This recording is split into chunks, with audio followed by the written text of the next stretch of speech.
La recherche et le développement occupent une place centrale dans la stratégie du ministère des Armées. L'enjeu est clair, permettre à nos forces de conserver, en toutes circonstances, leur supériorité opérationnelle.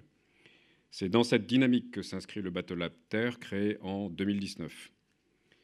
Véritable incubateur d'innovation de l'armée de terre, il a pour mission de faire émerger des projets novateurs en lien avec le monde civil. Parmi les dispositifs mis en place pour renforcer les synergies entre les sphères civiles et militaires, citons le Challenge Collaboration Homme-Machine, dit COHOMA, dont la 3e édition se tiendra tout au long du mois de mai. Organisé par le Battle Lab Terre et l'Agence de l'innovation de défense, COHOMA a pour ambition d'imaginer le combat de demain en développant des solutions robotiques directement intégrées aux unités de combat. Autrement dit, comment l'apport de systèmes robotisés peut-il conférer un avantage tactique décisif?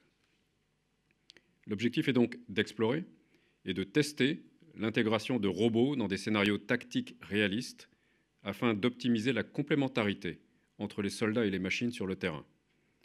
Ce challenge s'inscrit plus largement dans le projet Vulcain, qui vise à intégrer des systèmes robotisés dans les forces terrestres à l'horizon 2040, avec un effort particulier sur la robotique aéroterrestre et l'intelligence artificielle. Mais je ne vous en dis pas plus et cède la parole au colonel Brucker, qui va vous détailler les missions du Battle Lab qu'il dirige, ainsi que le challenge à venir. Thomas, c'est à toi.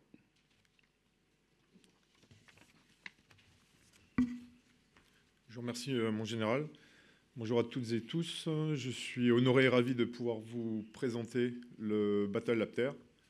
Donc le Battle Lab Terre est une structure de l'armée de terre exclusivement dédiée à l'innovation ouverte de boucles courtes, c'est-à-dire que nous sommes tournés principalement vers le monde civil, le domaine civil. Et notre mission est donc de détecter et d'évaluer les innovations techniques, technologiques issues du domaine civil qui pourraient trouver un cas d'usage pour le soldat de l'armée de terre du domaine terrestre à des fins de supériorité opérationnelle.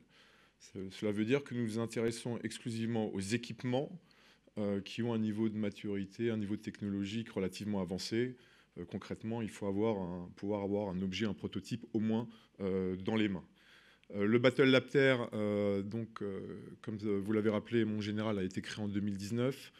2019, donc une année après le lancement de l'Agence d'innovation de défense, donc dans une temporalité intéressante où on assiste effectivement à une émergence, à un bouillonnement, un foisonnement d'innovation.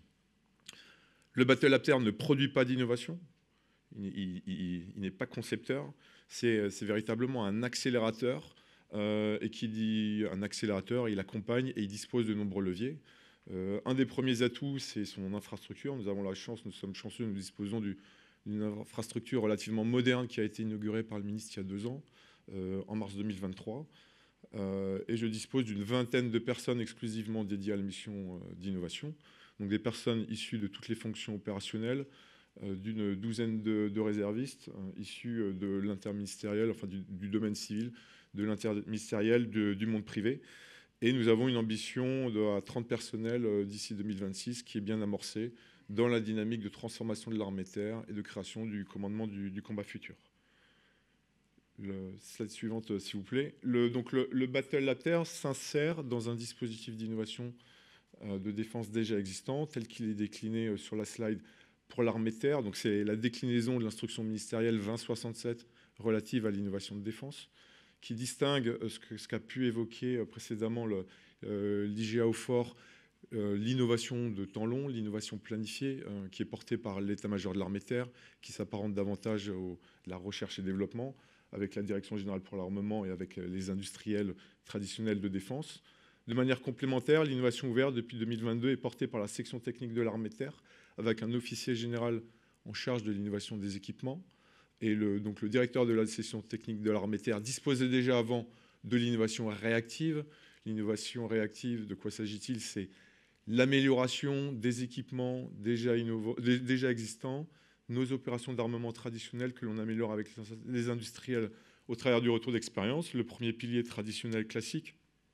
Le deuxième pilier qui monte également en puissance depuis plusieurs années, c'est l'innovation participative.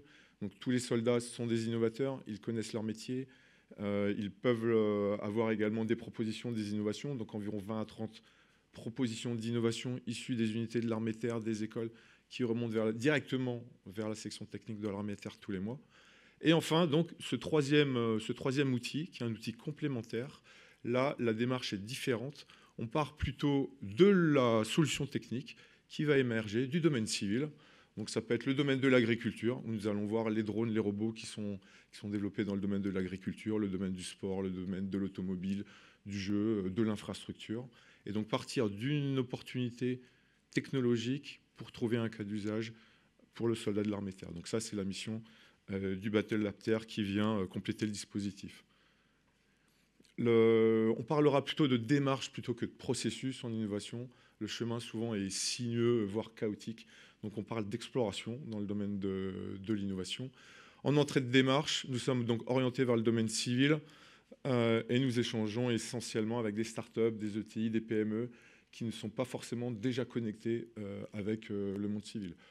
Nous sommes récemment allés, par exemple, au salon Laval Virtual, où demain nous irons, après-demain nous irons à Vivatech. Nous participons à une quarantaine de salons par an. Nous accueillons entre 110 et 120 startups, 120 entreprises au Battlelapter qui viennent pitcher. Et là, donc, nous échangeons sur les cas d'usage et les opportunités. Dans 10 à 20% des cas, nous réalisons une captation. Donc, poursuite de la démarche, nous captons ces solutions à des fins de test, d'évaluation. Pour ce faire, nous avons une phase de dérisquage. Et là également, j'évoquais les leviers. Le Battlelapter en son sein, en complément des soldats de l'armée de terre qui composent un peu tout le panel. D'ailleurs, certains d'entre vous se poseront la question de pourquoi un pompier de Paris à la tête du Battlelapter. Bon, c'en est l'illustration. Donc là, c'est l'ouverture vers le domaine de sécurité civile notamment.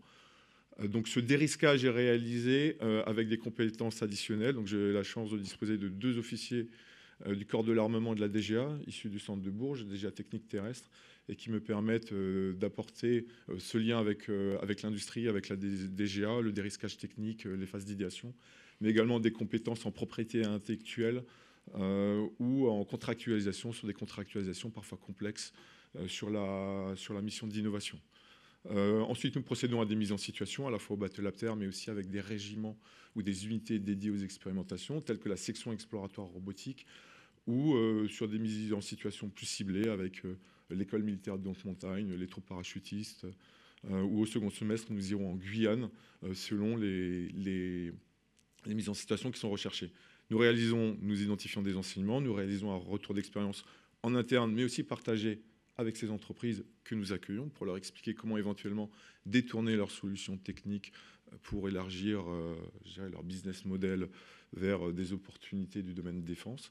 Et enfin, nous produisons des recommandations que nous partageons aussi en interne, mais plus largement avec tout un écosystème dans lequel nous évoluons, un écosystème d'innovation de défense au sein de l'armée de terre, au sein des armées, élargi aussi à l'interministériel, notamment les unités du ministère de l'Intérieur qui peuvent présenter une certaine surface d'échange avec nos projets. Je vous propose de poursuivre avec une illustration un peu plus concrète après cette présentation plus conceptuelle. Un exemple d'exploration, un moteur de bateau sans hélice, issu là donc du domaine de la plaisance. Donc c'est une start-up française, Phoenix, qui a développé ce moteur de petite embarcation bio-inspiré, de biomimétisme. Donc là, c'est le mouvement de la méduse qui est restitué avec cette membrane oscillante que vous pouvez voir en rouge, qui présente l'avantage d'être sans hélice. Donc les mêmes performances qu'un petit moteur thermique avec hélice, mais là, silencieux, moins de pièces, moins de maintenance, beaucoup moins de casse prévisibles, sécurité aussi pour les plongeurs éventuellement. Donc nous allons sur le terrain, nous le testons, donc avec une unité du génie à Angers, du 6e régiment du génie, et au second semestre, nous irons le tester en Guyane.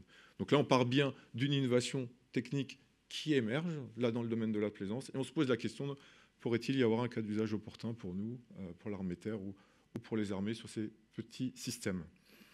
Je vous propose de poursuivre avec notre méthode en complément de la vingtaine d'explorations, d'évaluations que nous réalisons sur des équipements. Nous menons également des événements thématiques, tels que l'événement qui a pu être présenté par le général sur l'intelligence artificielle. Donc, dans ce cas-là, pour l'armée de terre, donc un événement lié à la robotique, COMA, collaboration homme-machine. Cet événement s'adresse donc aux acteurs civils intéressés par le domaine de la robotique. Slide suivante, s'il vous plaît. Donc, les équipes vont agréger à la fois des industriels établis de défense, mais également des startups, des PME, des ETI, des écoles d'ingénieurs, des instituts de recherche. Parfois agrégés, où ce challenge peut permettre de créer des dynamiques régionales. Je pourrais citer l'équipe CARE qui va participer à la 3e édition, une équipe normande. Ces équipes qui s'appuient sur cet événement périodique pour mener de leur côté des projets, notamment des projets de fin d'études dans les écoles d'ingénieurs, comme pour l'ENSTA Paris ou Polytech, Polytech Montpellier ou Polytech Dijon, par exemple. Donc, de quoi s'agit-il? Il s'agit de réaliser une mission tactique sur le terrain en mettant en œuvre des drones et des robots qui vont être confrontés à une situation opérationnelle. Sur un terrain qui peut être déstructuré, exigeant, représentatif de ce que rencontre le soldat de l'armée terre, face à un ennemi qui manœuvre avec une charge mentale qui va s'imposer à eux naturellement ou qu'on s'attachera à leur imposer. Et donc vous avez cet intérêt croisé. Pour nous, pour l'institution, pour l'armée terre, c'est réaliser un état de l'art des solutions techniques existantes, de les éprouver sur le terrain. Et pour les acteurs civils, c'est de se rapprocher davantage de nos besoins de manière concrète, où là, on s'éloigne un petit peu de la moquette confortable de certains salons ou forums d'armement, et là, on va véritablement sur le terrain. Je vous propose donc une vidéo rétrospective. Donc là, c'était la 2e édition, un petit panorama de la 2e édition, donc COMA 2, qui a eu lieu il y a 2 ans. La restitution tactique a eu lieu en mai 2022. Néanmoins, il s'agit d'un challenge qui s'étale à présent sur 2 années. Donc toute une phase de retour d'expérience. Le retour d'expérience relativement dense, le choix qui a été fait, c'est de partager tous les éléments, tous les enseignements à l'ensemble des acteurs civils qui ont participé à COMA 2 et ceux qui participeront à COMA 3. Ensuite, une phase de contractualisation, ce qui nous laisse ensuite une année d'échange, une année de développement par ces équipes afin d'avancer et d'essayer de gagner en maturité. Donc sur le terrain, les équipes sont amenées à réaliser différentes tâches de détection, de reconnaissance, d'identification. La première édition, il s'agissait de la mission reconnaître. La 2e édition que vous avez en image, il s'agissait de la mission s'emparer d'eux. Une mission de 2 à 3 heures. Donc les équipes sont amenées à développer leur compréhension de la situation, leur compréhension du terrain, à développer des interfaces homme-machine, à développer leur système de commandement et de contrôle plus adapté, plus simplifié, et de réagir à des situations tactiques. On va passer sur sur la slide suivante. Merci. COMA 3. Donc COMA 3, la mission, tenir, préciser le contact et tenir. Comme j'ai pu vous l'indiquer, donc nous sommes en relation avec ces équipes depuis 1 an et demi, les équipes engagées sur COMA 3, avec un suivi technique mensuel assez ambitieux. Nous agrégeons de nouveaux acteurs sur cette 3e édition, sur le volet intelligence artificielle notamment. C'est l'Agence ministérielle d'intelligence artificielle de défense, l'AMIOD, récemment créée, qui, elle, examinera quelles sont les briques d'intelligence artificielle qui peuvent être mises en œuvre, telles que sur les essaims de drones. C'est vraiment véritablement cette agence qui dispose de l'expertise, qui vient compléter un dispositif, donc un challenge qui agrège évidemment l'Agence Innovation de Défense, qui soutient le challenge, mais aussi déjà la DGA, notamment DGA Technique Terrestre de Bourse, que j'ai pu évoquer, avec les ergonomes, les experts de la robotique. Adossé à l'AMIAD, le 2e nouvel acteur qui rentre dans le challenge, c'est le commandement du combat futur. Le commandement du combat futur qui, pour l'armée terre, lui, appréhende l'innovation à un niveau supérieur. Nous, vous l'avez compris, nous sommes focalisés sur les équipements et le commandement du combat futur va avoir une approche d'ORES que vous connaissez, à savoir examiner quel peut être l'apport doctrinal en organisation, en tactique, en entraînement de ces solutions robotiques sur le terrain. Enfin, sur cette 3e édition, nous consolidons le challenge. Nous avons conçu 2 circuits. Un circuit plutôt positionné high-tech qui va plutôt embarquer des équipes associant les grands industriels, mais aussi un circuit plus low-tech qui doit pouvoir permettre à tous les nouveaux acteurs qui montent à bord de rentrer et de proposer des solutions. Voilà. Une école d'ingénieurs qui réalisera un projet de fin d'études adossé à Cooma n'aura pas la prétention ni la possibilité de maîtriser toutes les briques technologiques. La mission sera également un peu plus longue, plus représentative, plus éprouvante pour vraiment discriminer les solutions. Et enfin, nous assurons aussi une coordination de ce challenge de robotique avec les autres initiatives du ministère des Armées, à savoir un challenge initié par l'Agence Innovation de Défense Mobilex, mobilité en environnement complexe, qu'a pu évoquer Ligia Aufort. Donc là, c'est un challenge plus technique. Ici, nous sommes davantage sur un challenge tactique complémentaire. Et nous échangeons également avec la Marine nationale, qui a un challenge dronathlon. Donc nous échangeons pour le volet drone. Voilà.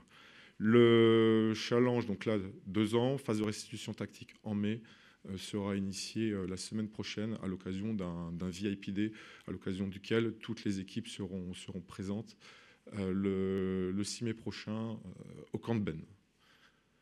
J'en ai terminé pour la présentation du Battle Lapter et de Cooma, et je suis en mesure de répondre à vos questions.